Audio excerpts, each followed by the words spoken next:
You're talking about skill shortage. Where do you see India in the frame of a global map as far as skill shortage is concerned?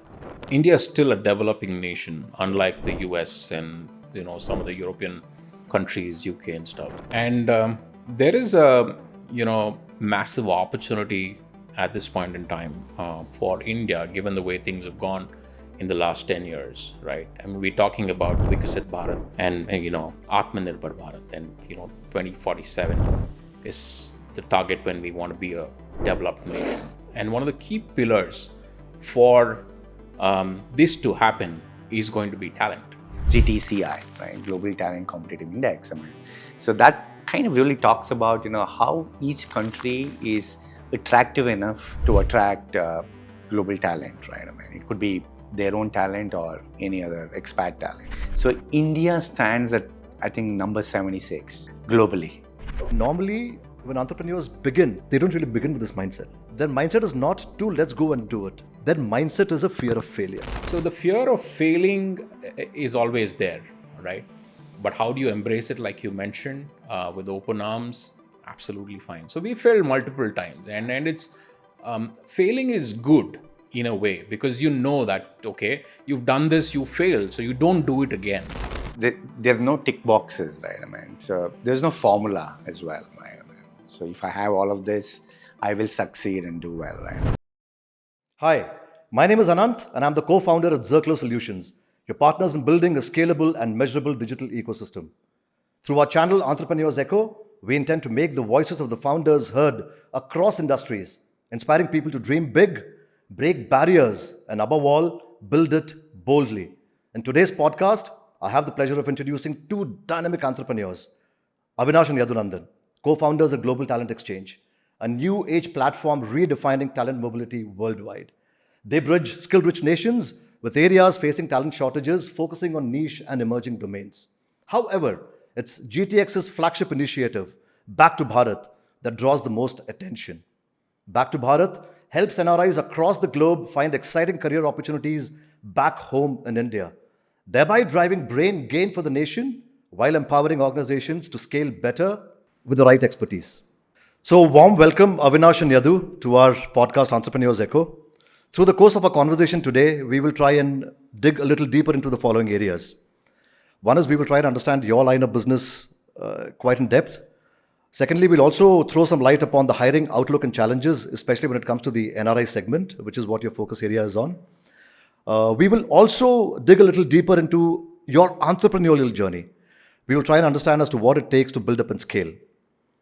And at the end of it all, we will try and see if we can take a few key takeaways for the audiences from the course of our conversation. First of all, very happy to be here at the Entrepreneur's Echo. So to give you a little background about who I am, so my journey started with a German multinational called as Merck. After my master's in business administration from Pune, I actually started selling high-end analytical equipment, during my days at Merck, a German multinational again. Given my background in life sciences, that was the first place I could obviously go to. Post that, Naukri happened to me, and I think that's the best thing that's happened to me ever since then. So it's been a long journey. So I met a lot of people, had a lot of learning in Naukri, and the reason why I'm with what I'm doing right now is because of my experience at Naukri. Had the fortune of working with the founders, both Hitesh and Sanjeev, to a large extent, who kind of helped us, in terms of the way we thought about sales and the way we kind of went about our business, right? So that was the founding, stone for us. Post that, I've been in this space all throughout, in the, careers, job space. So I've launched a couple of job boards, Click Jobs, which was a part of Matrimony. I was the first employee to be hired for the job board Click Jobs. Matrimony was just then, getting funded by Yahoo and Karan Partners. And one of their businesses was the job board. and that's where this aha moment happened, which is where we got a lot of NRIs actually striking our matrimony portal, and we wanted to kind of leverage the NRI talent for our job board, and that's where this whole idea was conceived. And of course, after that, a couple of other startups. So I had my first entrepreneurial experience with a food startup known as Hunger Bust.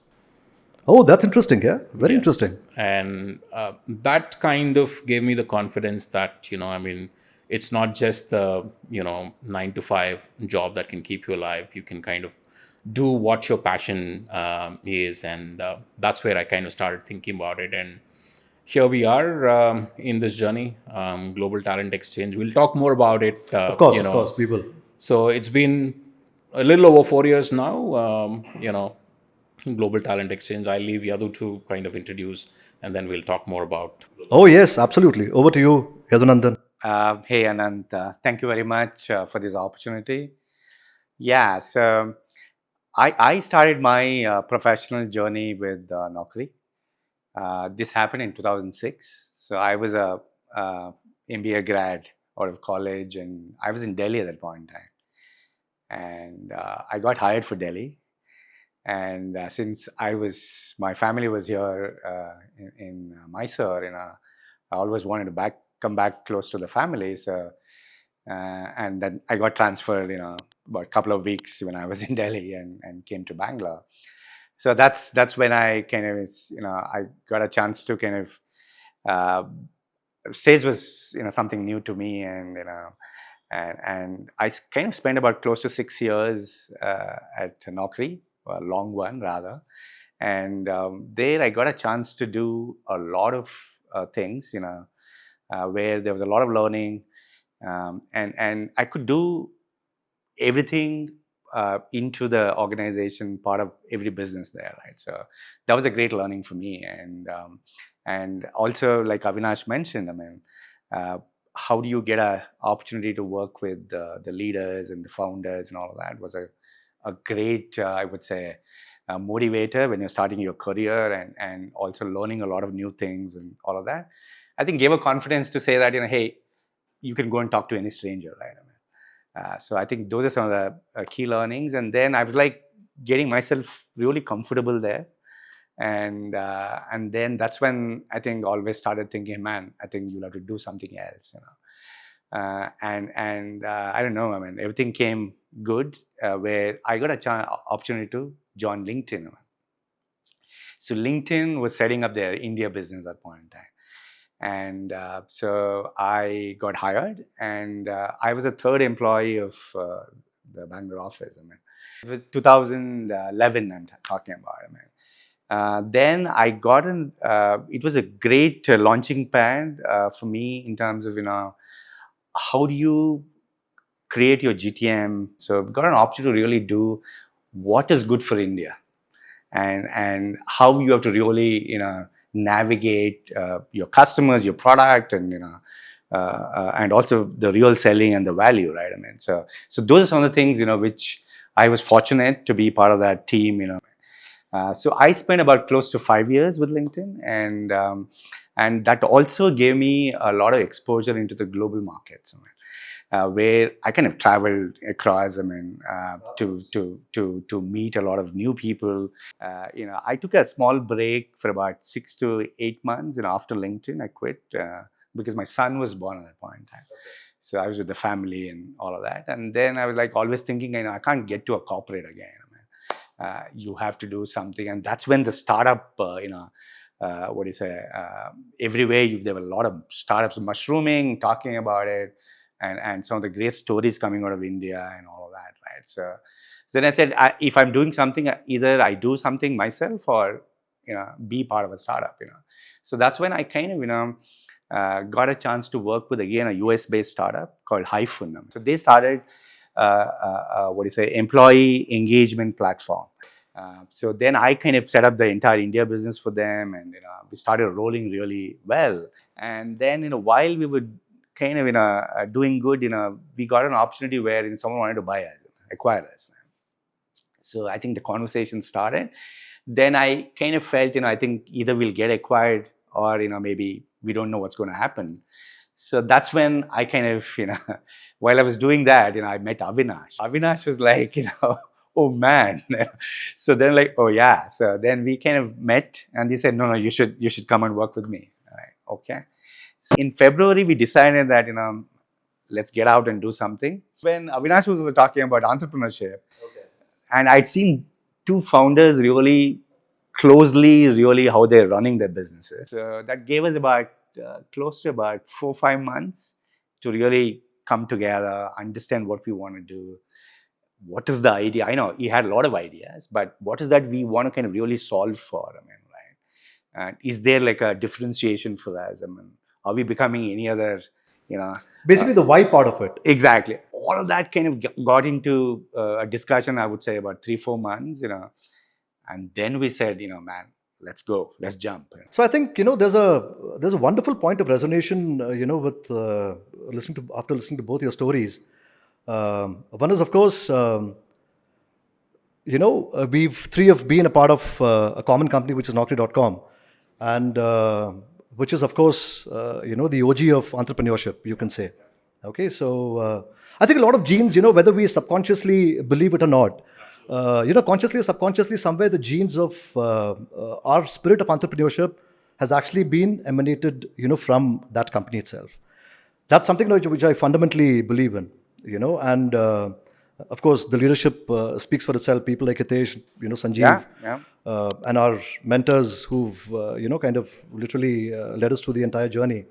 So it's wonderful. It's actually, really good to, resonate on that particular level, because I'm able to see my own story, emerge from the stories that you guys are, kind of talking about. So anyway, coming back to the, this one, it'll be actually very interesting to know the name of Global Talent Exchange, for example, it's a very interesting name, and so what was that point, where you felt that, yes, this is where, I need to be and this is the problem that I'm going to solve. So what was that moment for you? So that's something which is going to be very interesting for me to, kind of, and for all our listeners to understand. I've been in this space all along, at least about, 18, 20 years. I've kind of been in the job board space and kind of seen that evolve from a e-recruitment space where we took, companies to cyber cafes to give demo of the product, to today we're talking about AI and all of that. So you've seen that journey evolve and stuff.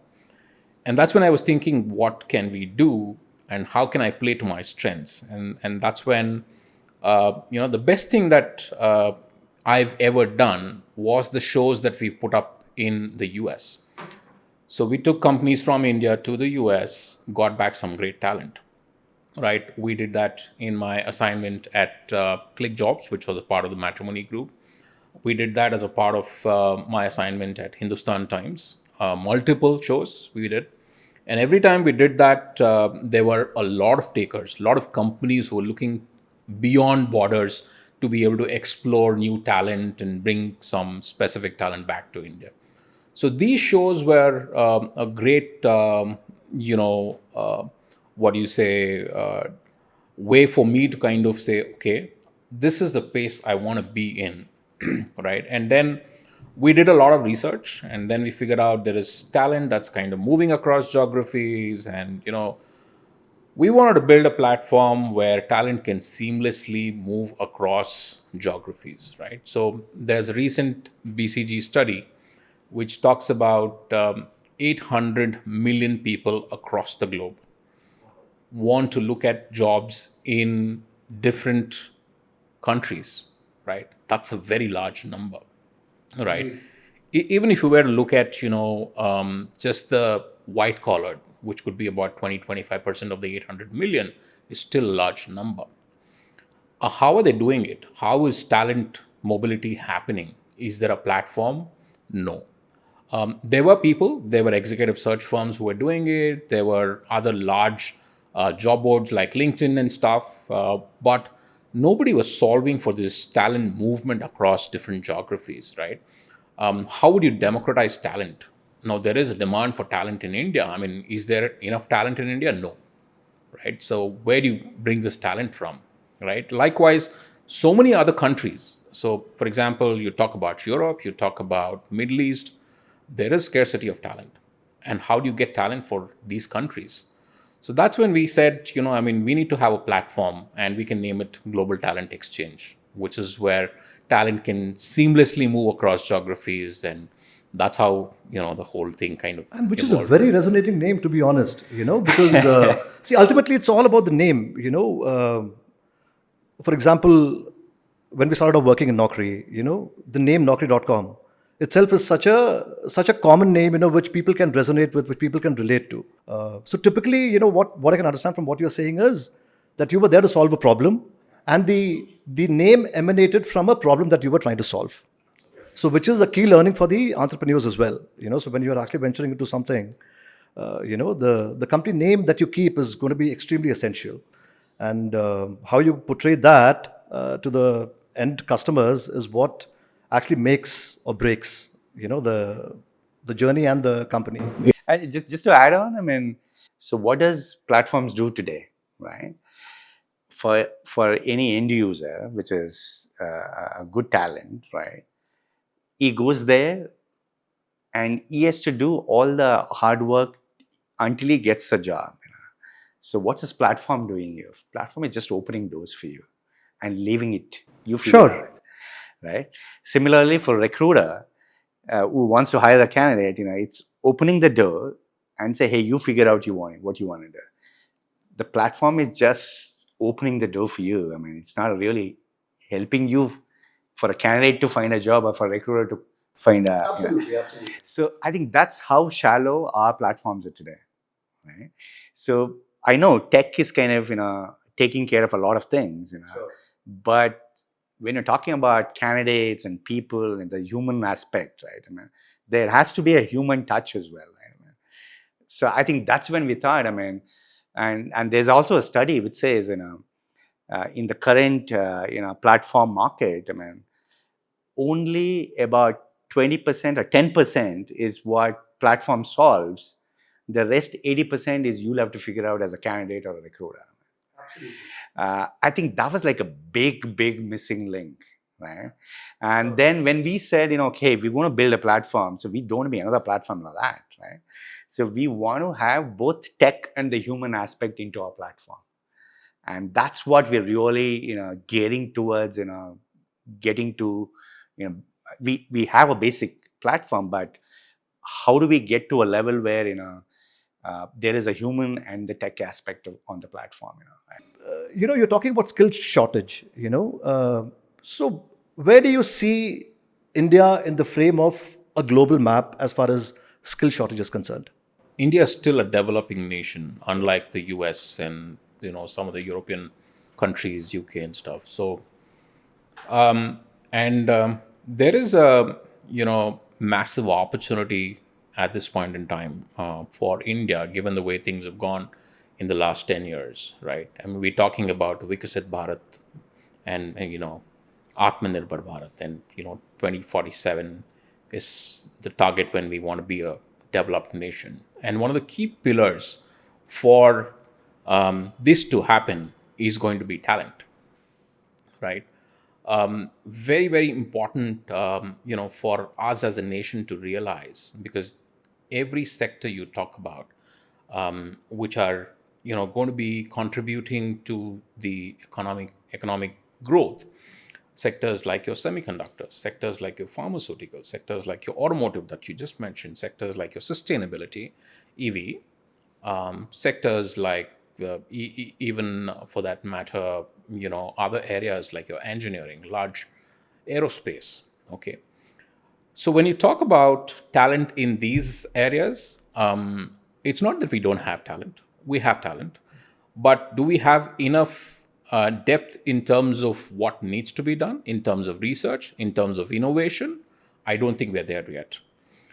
But if we have to grow in these sectors, in these areas, then we need to have that kind of talent, which is otherwise available in other parts of the world. And that's where we want to kind of bridge this gap for India. I will also talk to you about a little further in our discussion about something that we are working with the government of India. Yes. So there are multiple countries which run programs to attract their own, talent from different parts of the world. And one of the key programs that we run, of course, you're aware, is the Back to Bharat program, right? But what we want the government to do at large is to, launch something like a 10,000 talent program, right? So China runs something like a 1,000 talent program, and they've been very, very successful in terms of bringing great talent back, the research talent back into China. So if you look at the number of patents that we filed in China about 10 years back versus today, they have quadrupled. They are almost like, if you look at the global scenario, China is, I think, number 2 in terms of the number of patents that have been filed versus, the rest of the world. India is way, way far behind when it comes to that, right? So you need, people coming, innovating here, companies investing in research, which is kind of going to be a great enabler for people. And hence, we want this to be a larger cause, right? It's not just about bringing a few thousand people back to India. It has to be a much larger. So if you have to be a Viksit Bharat, you need that talent back home here. And it need not necessarily be the Indian nationals, right? It can be any national who's seeking for greater opportunities. India is at a space where, US was in the early 2000s. So the growth that has happened, for the US in the last 20, 25 years is something that's going to happen for India from now on. And one of the key pillars for that is going to be talent. And that's where we're kind of trying to play in, Anant. What Avinash mentioned, right? I mean, the way we attract global talent, right? So, and there's a something called as Global Competitive Talent Index. Global Talent GTCI, right? Global Talent Competitive Index. I mean, so that kind of really talks about how each country is attractive enough to attract global talent, right? I mean, it could be their own talent or any other expat talent. So India stands at, I think, number 76 globally. Okay. Right? And we're like, there's nowhere. I mean, right? So if India has to become the developed country, that means our index has to go up. So which is why the focus on manpower is all the more essential. Exactly. It's a factor of, the opportunity in the country. It's a factor of, what are the sectors which are growing. It's a factor of, what are the research innovation and also the infrastructure, the living atmosphere. All of that is a factor of GTCI, which is the index. So are we good on all of that? Maybe in some we're there, but in a lot of things we're not there yet, right? So if India has to kind of, up itself, then this can't be just GTX's initiative. Sure. This has to be a country's initiative. And all the things have to come in together to really make this happen. So hence what Avinash was talking about is, how do we build this something, a larger initiative with the government and take it to, talent anywhere in the world, and attract that kind of talent. So today, if US is big or Europe is big or Singapore, for example, because the talent is skewed there, right? I mean, all good talent is sitting there. Hence, the countries have developed. I mean, so if we have to develop, we need to have great talent. So there's one more interesting, thing when I was reading a little bit more into your line of business and things like that, and capturing from what you guys have just spoken. There's a very interesting, people have only heard about brain drain. Okay, people haven't heard about brain gain. Okay, so that's a very interesting, a pointer which I would like you guys to kind of extrapolate about, for the audiences who are listening to us. What exactly is this brain gain that you talk about? It's simple, right? I mean, so brain drain is, the people who've left for greener pastures. brain gain is people who want to kind of coming back. But the latest phenomenon, Anant, is not brain gain or brain drain. The latest phenomenon is brain circulation. Okay. So where talent is moving across geographies, wherever it kind of sees there is more opportunity, sees there's more value for themselves, and this phenomenon is, I think. So, for example, there are a lot of Indians who kind of moved to the US and now want to move to Europe or Middle East or Singapore, right? That's the phenomenon, right? So, talent is moving across different geographies. How do you tap into that talent? And it's not like, yesteryears, you would see an Indian go settle down in the US and, generations and generations after, people would still continue to live there. But now people want to explore more because, I think they realize that, US is, or a Europe is just not the thing. There are more better things, across different geographies to be explored. And when talent is moving across these geographies, how do you tap into that talent is something that, we want to kind of look at. So that brings us to another line of conversation when you specifically talk in terms of talent circulation. So yes, of course, the idea would be in terms of looking at the brightest of the talents from across different parts of the globe. But what could be the factors why people kind of circulate from one place to the other place? I mean, is it an economic need? Is it a personal need? So what does what is your sense about the entire thing? So there are multiple factors that actually attribute individuals' decisions to move to different geographies or nations. One, of course, is the economic piece of it, right? Greener pastures. Always they want to kind of look at better things for themselves, and But mostly, if you see the reverse brain drain aspect of it, has been to do with the emotional, connect that they have. One is the emotional, factor, aging parents, and then, some of the parents don't want their children to grow up in an environment which is like, not conducive. Environments in US or any other developed nations are completely different. So their parents are not very, very happy about their children going into, things which are not really great. So they want to kind of bring their children back and see that their children also growing up in the similar kind of environment. Yadu, you have any perspective to the entire thing? The things have changed for good here, right?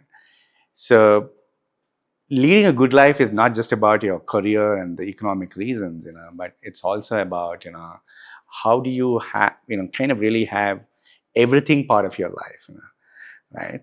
And also to look at, the economic reasons in terms of the wealth creation, all of that. It's much more easier, greater revenues to do that.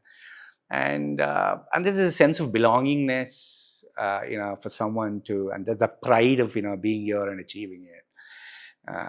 All of that is kind of, adds on to the emotional, or I would say the patriotic, feeling or something like that. Sure. But that's like a puller. But it's not that just you come here and you're left out, right? But there's enough and more from a economic opportunity and for entrepreneurs, right? We've kind of met a lot of people who've just come here and started, and they're like booming, right? And those are some of the interesting things, people can do out of coming back into India, right? So, yeah, so I think the number will only grow, right? And the brain drain or the brain gain, it's a vicious cycle, right? Sure. So you will have a lot of people wanting to go, learn, get that exposure, and come back. You can't stop, you can't say that, hey, don't go out and learn stuff, right? No. That will continue to happen. But once you have gained that knowledge and experience and exposure, can I come and do something here? Pertaining to this entire concept of people staying across in different parts of the country and, having the vision of coming back to India. So my understanding was, from an economic perspective, will it really make sense for them? the kind of startup community that we have here and the ecosystem that we thrive on is something which is unbelievable. Tell me exactly, how the journey was from being a hardcore corporate guy and being a hardcore sales guy to doing something which is totally different, which is to do with HR. Traditionally, we've always found differences, right? For a sales guy to come and take up, something on an entrepreneurial role in the HR space is something which is unheard of, honestly. So, how did that move happen? That's going to be a very interesting thing to know from you guys, to be honest. So, like I mentioned, Anant,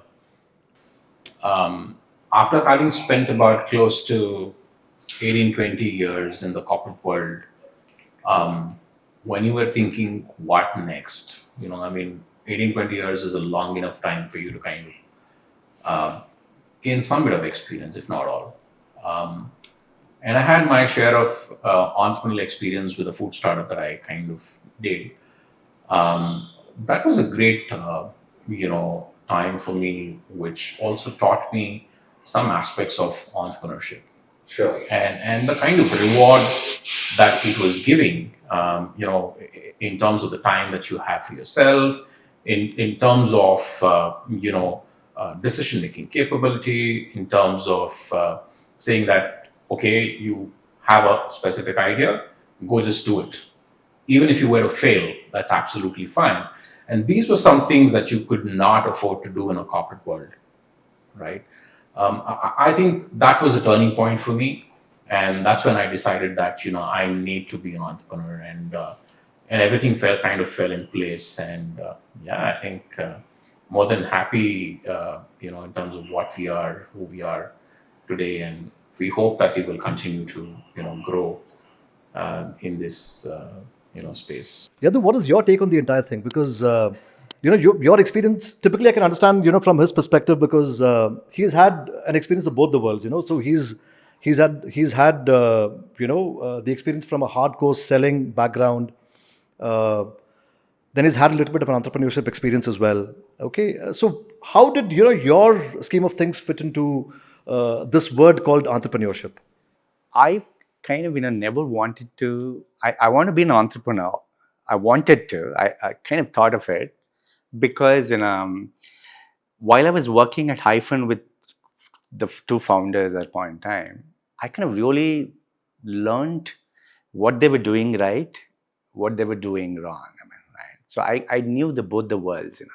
So, and I kind of learned, when we took a decision which was right and we did, we were able to win.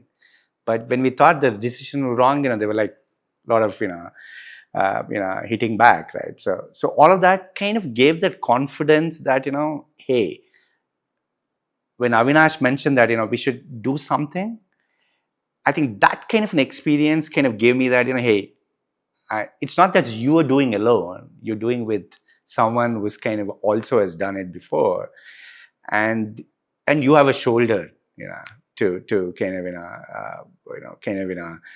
if things go wrong, if you fail and all of that. So that was one channel of motivation for me, say, hey, let's do it. So this was always my motto that I spent a good amount of time in corporate, and then Avinash bounced this idea. So then he's like, man, we've been in this space for a very, very long time. We understand HR and recruiting like this back of our hand. We understand what the problem is. Man, let's get it and let's do it. So that kind of was a defining moment for me to say, hey, let's do it. Most often than not, I see solo entrepreneurs struggling to find a co-founder, right? Who is completely aligned to what you want to do, right? That way, I guess I'm blessed, and God's grace as well, that I found the other way. And I think most of our habits, a lot of things, are like bang on. We kind of go in parallel lines. We think alike, we talk alike, we do things. So I think that's a great thing. I think that could ever happen to GTX. you put up a very interesting point, Yadu. Let's go and do it. During the course of the conversation, let's go and do it. This is a very strong mindset. Okay, normally, when entrepreneurs begin, they don't really begin with this mindset. Their mindset is not to let's go and do it. Their mindset is a fear of failure, right? So what I wanted to basically check with you guys was the fear of failure something that you embraced, very naturally, or was it something that, because of your experience in sales and the hardcore teachings, of sales and being in leadership positions and stuff like that? So has that come easy to you, is what I'm trying to ask you. No, absolutely. I think all the life experiences that we've gained, over our corporate career certainly, added a lot in terms of, before we jumped into this, right? I mean, even today, it's like you never know what's going to happen, right? I mean, but you have to kind of just be there, just wake up and do the things that you have to do, right? So the fear of failing is always there, right? But how do you embrace it, like you mentioned, with open arms? Absolutely fine. So we failed multiple times, and it's failing is good in a way, because you know that, okay, you've done this, you failed, so you don't do it again, right? And I think it's a great learning for any entrepreneur or young entrepreneurs who are trying to kind of get into this. Fail fast, fail quick, do it. Just don't wait for the right time or the right resources or the right things to happen to you. Just go ahead, just jump into it. You will learn to swim. It's okay if you fail. That if you fail, you gained experience. You've learned a lot out of that. It's okay. You kind of get up again and do something else. So, I mean, I would, say that to all entrepreneurs who are kind of looking at. Every touch point of what you're talking about today is something that I can resonate with. Like you said, there are no tick boxes, right? I mean, so there's no formula as well, right? I mean, so if I have all of this, I will succeed and do well, right? I think it's the intent, and also the passion. And being authentic to yourself. Exactly. I think the level of Most authenticity important. is the fundamental quality of an entrepreneur, is what, my belief has always been. Bang on, right? So I think that will take you, ahead. I mean, right? So, and again, thinking of an end result and then working backwards, no, that's going to happen, right? Like you said, I think the most of the times, we've kind of, failed, and we've again gotten back and looked ahead, So I think that gives us, a lot of strength.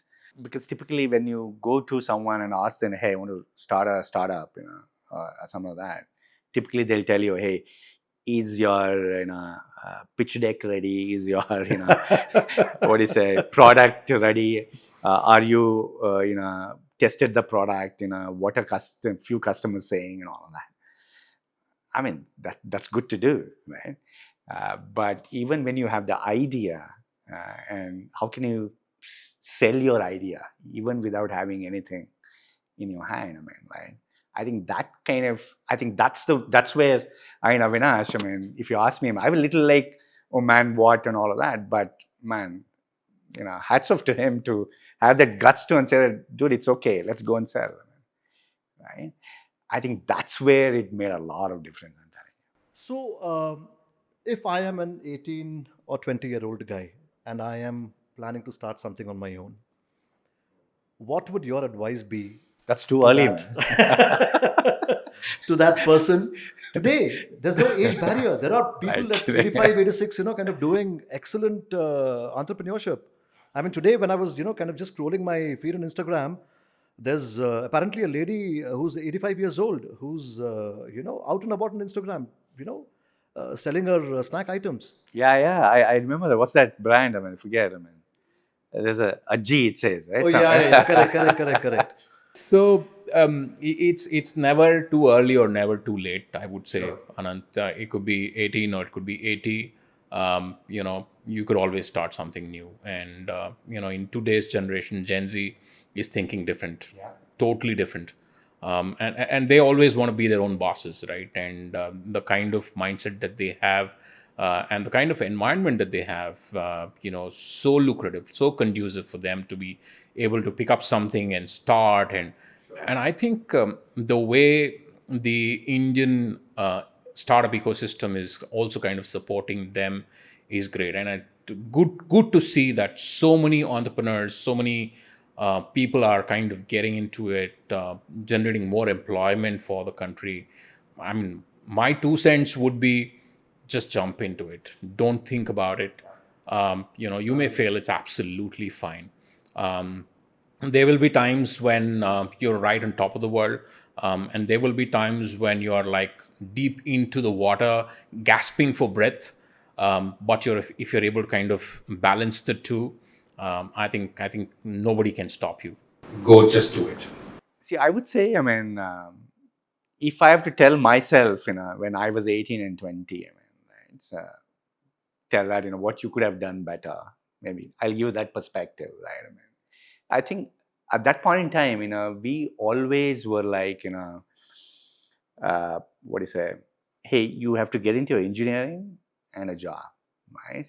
That's it, right? Maybe that typical 18-20 kind of a thing, and that's it. And you kind of, you have arrived, right? But that's not the case now, right? The case is now about, I think I would tell that kind of an audience, between 18 and 20, 24, whatever, who's starting up, is to think big, right? Because I think today, anything you do in a corner of the country can be a bigger, what do you say, across the world, right? So I think you have to think big. And also, I see Gen Z sometimes, they're like kind of out of focus sometimes, So how do you, really focused on something what you want to do? So, how important is the aspect of focus? I think, he just put up a very pertinent point. How important is the aspect of focus in entrepreneurship? Where do you, kind of put this in the spectrum of the different skill sets or the different sets that you need to become an entrepreneur? So where do you put this? I would peg it right at number one. And especially to an 18 to 20-year-old, where he rightly said that they're completely out of focus. No, I think you should have that clarity of thought. Certainly, if you know there's a problem and you know how to do it, I think that's when you kind of get into it. But otherwise, it's going to be a big failure. But if you ask me, where do you kind of peg focus on? I would kind of peg it right at number one, because day in and day out, or you need to have that vision, that one objective that you need to get to. And unless you're focused, you won't be able to kind of get there. Every single day, whatever you do has to be towards that goal. I and Yadu, though we have larger goals and stuff, how we take it on a daily basis, we do things consistently. I think that's the most important thing, right? I mean, you just wake up, you're there, you're doing it day in and day out, day in and day out. And I think that's going to kind of make a huge difference in the way you kind of run your business, and the focus is kind of going to be there consistently. Yeah, so consistency is great. Sometimes it's boring, right? But you got to be there. Yeah, you got to be there. It's like, you have to wear that a shirt like a motivation every day, and can keep doing it every day. So typically, I think for the youngsters, mentorship is key. Because today, since it's everything what's happening around the world sitting here, even for kids today, they think that I know it all. I do it all, right? But that's not true, right? But how do I get the right mentorship? I think today in colleges and schools, it's not about what they teach you. It's about, are they really mentoring you to be a better individual, so that you can kind of, start focusing on what you like. I mean, right? It could be, academics, it could be sports, it could be anything. I mean, right? I think that is what is missing. I mean, right? So I think right mentorship. Even if I have a great idea, how do I bounce it off? How do I get the right understanding of what's happening, and then build it all, and then go for it. I mean, right? And Avinash mentioned, I mean, we do it like we every day when we start. Like, man, we don't have a plan B. So I think, so far we had a fair bit of an insight and, a lot of deep conversations about the concept of entrepreneurship, the concept of co-founders, about how to build and how to probably, kind of scale it to a particular level. There are a couple of questions that are lingering in my mind with respect to your business again. We're talking about, a brain gain for India. Okay. From an Indian diaspora perspective, what is the incentive that India offers to the NRIs if they're looking out for an exciting opportunity back home in India? So, like I had mentioned in my previous note, Anand, India is at a stage where US was in the early 2000s, right? It offers tremendous opportunity, the potential that it has, to get to the developed country side of it. And if you were to be a part of that growth story, the way you've contributed, the way you made it happen, right? I think that'll be a great story for yourself to talk about. So a lot of individuals, essentially NRIs, who are looking at opportunities to look at to come back, are not just looking at, okay, I mean, I'm making X. This is how my lifestyle is. This is how, this is what I've done so far. They're also looking at what can I do once I come back here? How can I contribute? What is the value I'm adding? And I think, in a good sense, they really are looking at India in a different kind of level or stage now. A lot of them want to come, either entrepreneurs, they want to take up entrepreneurship, they want to come look at, because India is the largest market for anything that you want to start, right? The best test market one can have, because they are early adopters for any technology product that you can release. That's one aspect of it. People come, start up their entrepreneur journey here, and then they kind of build that. On the other side, people who come and take up, very critical roles. I mean, these are roles which are high impact in organizations, right? These are business unit heads or engineering leaders or, R&D heads and stuff like that. And these are roles which will make a huge impact on the organizations that they are part of, right? And companies are very, very critical in terms of looking at people for these kind of roles. And if individuals are coming and getting into such kind of roles which can make a huge impact, that's a great incentive for them to kind of come in. If you also were to look at the economic aspect of it, right? India versus US or UK versus India, I would say India has a better purchasing power parity compared to, the rest of the world. Somebody making $100,000 in the US, all he needs to make is about 30 lakh rupees in India to live a similar kind of a lifestyle. But that's not the case. When they come back to India, they normally make anywhere between 75 lakh to a crore kind of a compensation, right? So with the kind of experience they kind of bring in, so that puts them in a nice spot of living comfortably here, with all the other add-ons that they can get, unlike the US, right? You have your maid, you have your driver, you have all other things taken care, your vehicles, and create gated communities today who can kind of offer similar kind of experience of living in the US versus India. So these are some of the things that is kind of encouraging them to kind of look at India as a country. Like you mentioned all the points, right? So I think the sense of purpose is kind of undisturbed. I mean, and there's enough and more for someone to come and really make it here. So we are doing our bit, right? But like you also mentioned about, we need to scale this. I mean, we need to really take it to the next level, right? And believe me, I mean, it's here. What we're looking at it is, the cream of the talent, right? In the cream of the talent, people who are like researchers and people who are like product builders and who kind of really understand the emerging tech, the deep tech.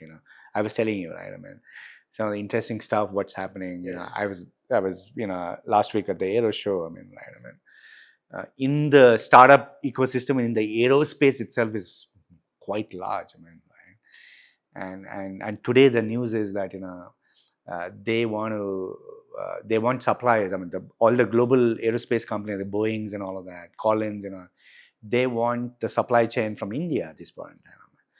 So these are like great news, right? I mean, so that means things have changed. I mean, I think someone holding on to like how US was like 20 years, running the whole world I think it's kind of shifting. I mean, I think we're also becoming, part of the global, leadership. I mean, right? I think the way the government, the way we're kind of pitching across, the positioning, and leading some of the very interesting, global, initiatives. It tells it all to say that, hey, it is the time for, for people to come back and, be part of that growth story, right? Yeah. So we certainly are at an inflection, point here. So these are some of the triggers that need to, kind of take on to make it really, happen. Another great, story to what Yadu mentioned is a great success in one of our customers that we're working with, where they're kind of setting up a fab center in India for the first time. And they've invested tons of millions of dollars to set up the fab center here in India. India always wanted to be self-reliant in the semiconductor space, and so far, there have been trials in the past which has not happened. But I think with the latest, incentive that the government has provided, on the manufacturing of the fab in India, there are a lot of companies that have come forward, and there's one such company which has kind of come and set up its center here in India, and they wanted great talent to be able to man some of that and the research that goes behind that. And the person, the managing director of that organization, happens to be an Indian who was in the US for about 20-25 years. He's come to India and taken on the role. He believes in this firmly. And what we had done for them is we had hosted a show for them in Santa Clara, and we were able to get some great talent for them back to India. So there are multiple such success stories. The reason why I'm quoting this is this is one sector that we can talk about, semiconductor. There are multiple other sectors where a lot of deep cutting edge work is happening, and we need specialists for such kind of roles. And So that was, pretty informative piece of stuff that you just talked about. So if you can just define, from a larger perspective, the 2 or 3 sectors, which are the top of the mind recall for the people who intend to come back and settle down in India. So which are the sectors that they are actually looking at? As far as the Indian diaspora is concerned. Right. So like I mentioned, one of course is the semiconductor space. Healthcare, pharma, life sciences is the other large area. Right. Absolutely. I mean, India is the pharmaceutical, hub of the world, right? I mean, and we were the ones who kind of were able to send out vaccines when, the whole world was reeling in COVID. So there's a lot of, research that's happening, both from India-based companies, companies like your Dr. Reddy's and Biocons of the world and stuff. Plus, there are a whole lot of, GCCs like Novartis and other companies who kind of set up massive units, R&D units here to be able to cater to the research that's happening in each of these areas. So the other sectors could be aerospace. Again, Yadu mentioned about it in the Aero India, which recently happened. We saw close to about 400 plus companies that were part of the, yes, defense sector is another sector where a lot of research is kind of happening. Automotive in the EV space again, which again relates to some bit of sustainability. The green energy and stuff. So a lot of work happening there as well. There's no talent, for such kind of industries or sectors here in India. And also, it's not that they are looking at these sectors. So it's where is the demand, right? So demand is in these sectors. So if you look at the talent landscape, right? Up till about middle of the pyramid, the huge talent here. That's why you have a lot of GCCs coming, setting up here, all of that. But when you keep going up the ladder, the middle and little above, that's where we lack. India lacks. So India is like India can supply talent to the world. But in the bottom of the pyramid. But what India wants, lacking is in that top of the pyramid. I think that we are very focused. Again, I said right. If we have to be differentiative as an organization, or the value we are giving it to our customers, we are specializing on that top of the talent, right? And this top of the talent is where you need diaspora to look at these sectors. And now it's all about how do I market all of this opportunity to the relevant people? How do we create experience for them, which is as simple as they're able to come onto a platform, figure out, understand their aspirations. When do they want to come? Are they really still figuring out, or have they decided? Right? So a lot of that audience, right? The 20-25% is saying, hey, I want to come back right away. But there's another 30% of the audience like, someday I want to make a decision to come back. Tell me more. We're sitting on the fence, right? Right. So can GTX bridge that gap, give that motivation, give them answers to all of the questions they have, to the right content, and then help them realize, oh man, maybe I thought that I want to return in 2 years. Looks like this is the right time. I want to return now, right?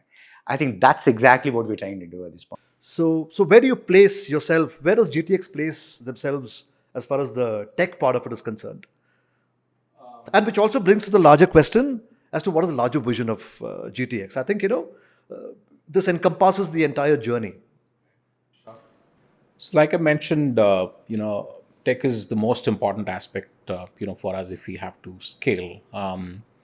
If you ask me where we are today, I think on a par of 1 to 5, we may be at about 2 at this point in time. That's the 1.0 product that we have, which is live and running. But what's in the building is the 2.0, which essentially will enable us to scale to the level that we want to. A whole lot of automation when it comes to being able to engage with my end customers, which is the candidate on the other side, and the talent acquisition users on the other side. So we're working on that. I think hopefully in a couple of months that should be out, and we're hoping that will give us a good headway into the other geographies that we want to kind of start focusing on. As of now, our focus largely has been in the US and European markets, to some extent Southeast Asian markets, but I think there's a whole lot. I think one of the things that we didn't speak about is while we are talking about the Back to Bharat piece, there's also a large part of talent that we mentioned wants to go out, right? So India to the world, right? So if you look at what the government of India is doing, is signing up MOUs with every country possible to send talent to those countries. So you talk about any European country, or even for that matter, Australia and New Zealand, they need talent across different levels, right from your technicians to fitters to nurses to, that kind of talent, to also the talent that is, at the middle level, top level, to be able to manage businesses and, stuff like that. They don't have the population. Most European countries, the population is aging and they don't have the people to be able to manage those large businesses and stuff. And India is the place, right? Because we have the population, we have the people who are educated as well. So that's something that we're also looking at, the India to the world story. So we want to kind of embark on that as well while we continue to work on the Back to Bharat, piece. Fabulous. That's fabulous. So that's the next phase for us. And another important part of scaling for us is also about how do you attract talent for your own organization? Right? So that's a big thing, right? And most of our times, at least in a week's time, we spend about a couple of hours doing that, right? Because it's important, and also to get people who really can echo your vision, really passionate, it's really difficult, right? And how do you build that layer of leadership under you to really manage teams and businesses and all of that is a big important task for us now. Absolutely. As we grow and scale, right? Yeah, so far I guess we've been pretty successful, lucky, I would say. That the set of people that we have been with us for almost like 3 years now, right? Our business is 4 years old. Most of them who've kind of come and seen the the way we function as an organization in terms of the culture, in terms of the values that we want to kind of build in. And we are a remote first organization, so it's even easier for people to kind of pick up the job from anywhere they're sitting. So I think that's another added advantage. So most of them, who've kind of come in, have stayed on, looking at the vision that we have and the values and culture that we have within the organization. Anand. So we've deep dived into the NRA community coming back to India. We've spoken at length about the Back to Bharat campaign that you guys are proposing and your flagship initiative. I think it will also be very essential for us to know, from an NRA perspective, as to what are the challenges that they actually face when it comes to returning back to India, considering the ecosystem that we are thriving upon. So it'll be great if you guys can throw some light on that. If the NRI is coming with a mindset that it's all going to be, lovely, coming back to home and, it's all going to be in place, then I think he'll be in for a surprise. Because you will still have, a lot of issues that you'll have to deal with. You'll have to come with a prepared mindset, saying that, these are things that I'll have to kind of overcome or circumvent, right? You will still have bad roads, you will still have traffic, you will still have bureaucracy, you will still have a lot of other challenges that India, because of the population that is there here.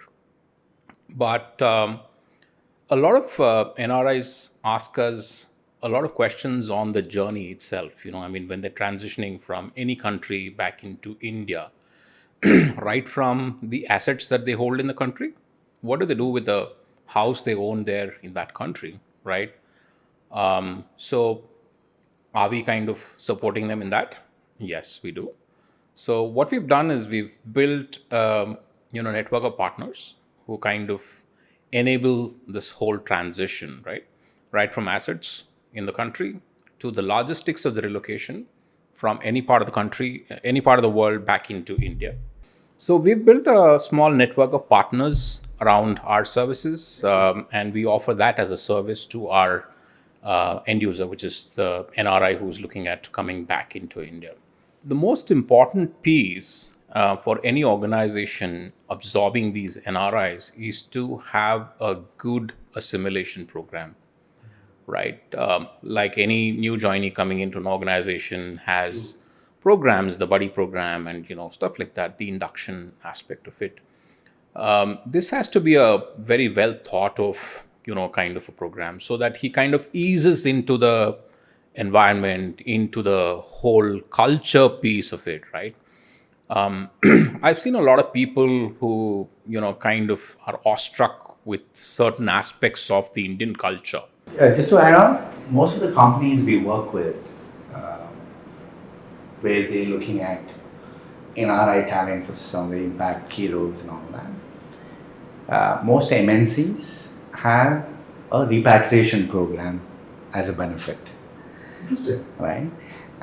So where in the repatriation program, there is everything is kind of accounted for. It's all case to case, and the best part of it is we are able to kind of navigate and show him the path, the either ways, right? It's nowhere situation is like, oh, now what? I don't know, right? So it's kind of held in a way that the transitioning is pretty smooth.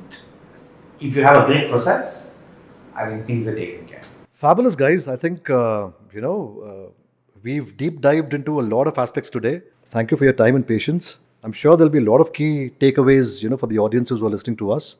It's been a pleasure talking to you guys, honestly. The perspectives that you've actually given with respect to India as an ecosystem that we're trying to build, with entrepreneurship as an ecosystem that you're trying to build as far as GTX is concerned. I think there's a lot of learnings, that I'm actually going with. Thank you for Okay, having and, us. For any kind of business opportunities that you guys are looking at with respect to a global talent exchange, please connect with them on LinkedIn on the IDs given below. Thank you so much. Lovely indeed, Anant, being here and sharing our experience with you.